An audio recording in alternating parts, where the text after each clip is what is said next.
朝鮮民主主義人民共和国外務省のクン・ジョングンアメリカ担当局長が2日談話を出しました。談話は次の通りです。アメリカ当局者が就任後初めて国会で演説し、またもや失言を吐いた。我々をアメリカと世界の安保に対する深刻な脅威だとし、外交と断固たる抑止を云々したが、アメリカ人から常に聞いていたことですでに予想した通りだ。しかし、アメリカ当局者が初の施政演説で、朝鮮に対する立場をこんな風に示したことは目下できない。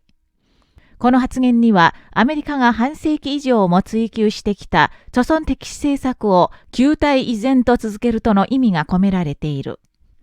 アメリカの専門家までが、この一文章を通じて、対朝鮮政策検討の方向性と焦点について多くのことがわかると評している。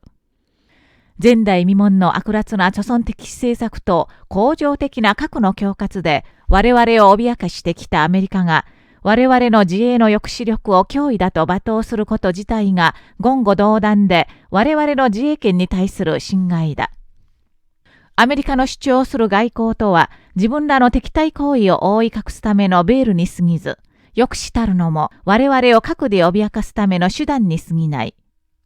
アメリカの新政権が発足早々から共和国をターゲットにして展開した核戦争演習は、朝鮮半島で誰が誰を脅かしているかを現実で示し、アメリカと立ち向かうためには強力な抑止力を培わなければならないことを今一度明白に確証した。